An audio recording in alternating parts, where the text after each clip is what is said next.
Bonjour à tous et bienvenue dans Plus belle la vidéo, votre émission sur la série de France 3. Nous allons revenir sur les événements de la semaine écoulée où, comme je l'avais prédit, l'intrigue de ces dernières semaines est enfin arrivée à sa conclusion avec une révélation surprenante et évidemment, de nouvelles intrigues se préparent avec les nouveaux personnages. Alors là, ça a été le coup de théâtre puisque Sabrina a révélé que c'est elle qui a tué Alex, puisque elle voyait que Stan n'allait pas bien à cause de lui, ce qui est vrai, d'ailleurs comme tous les patients d'Alex.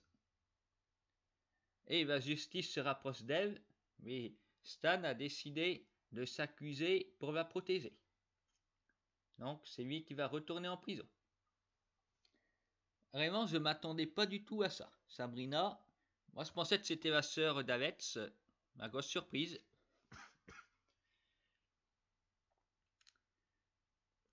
Enfin oui, tout est possible dans Plus belle la vie, on l'avait sous les yeux.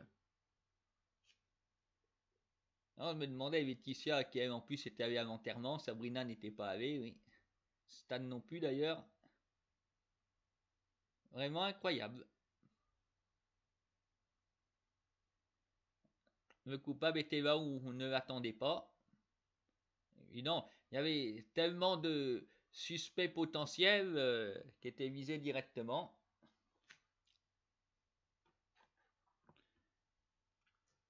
Vraiment une bonne intrigue, voilà, ils nous ont bien eu.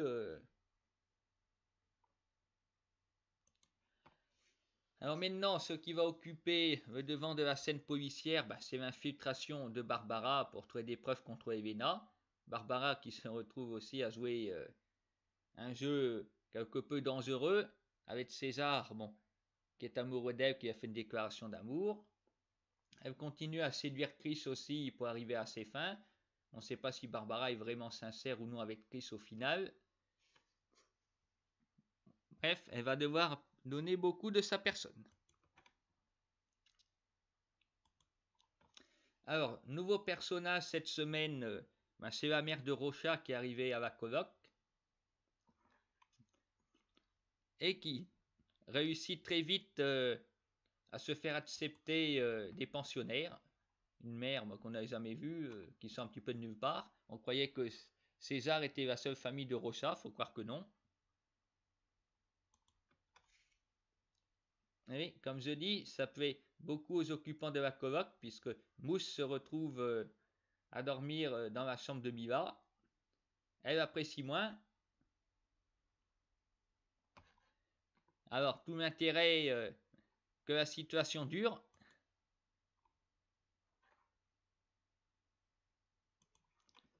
Et enfin, nous voyons les enfants de Sophie s'inscrire au lycée Vincent Scotto, qui fait visiblement collège aussi.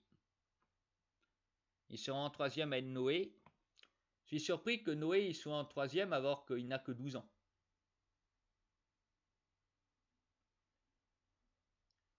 À un moment, il avait des mauvaises notes, je me souviens, mais il faut croire que ça s'est amélioré depuis. Il a sauté de classe. À cet âge-là, il devrait être en cinquième.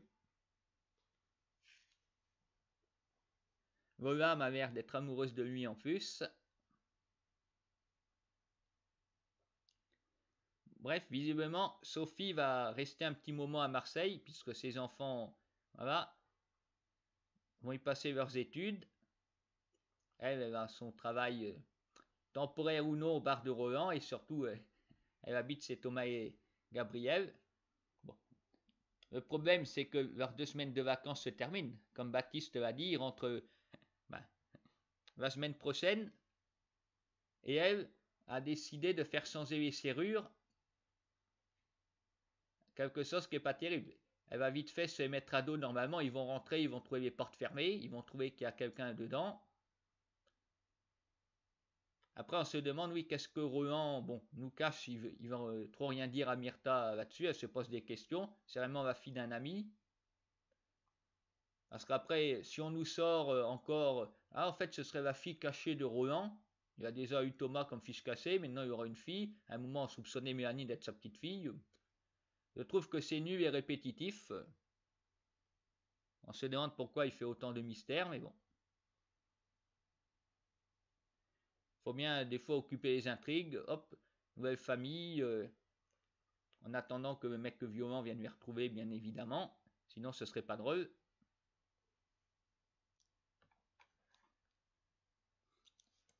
Voilà, alors je pense que la rentrée scolaire ne va plus tarder dans la série. Nathan ayant lui-même une formation. Alors, peut-être la semaine prochaine, voilà, ce sera la rentrée. Et nous verrons ces collégiens vivre leurs aventures, puisque de toute façon, les lycéens de l'année dernière ont tous eu le bac. Alors, il faudra bien mettre d'autres adolescents sur le devant de la scène. Nous verrons aussi comment la mission de Barbara va évoluer, surtout qu'elle doit protéger son père si il ne veut pas être viré. D'ailleurs, j'ai trouvé marrant, c'est dans le même épisode, que le procureur avait les mêmes arguments que Alex. Mais c'est parole contre parole.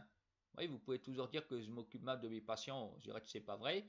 Et lui, bon, attention, je vais virer votre père, mais je dirais que c'est pas vrai. Si vous le répétez, comme quoi, un psy pourri et un procureur de la République, pas toujours très compétent et assez imbu de lui-même, peuvent avoir des propos similaires et c'est assez inquiétant pour l'avenir. Alors peut-être que notre cher procureur va lui aussi finir en prison ou tué parce qu'il va se faire pas mal d'ennemis aussi.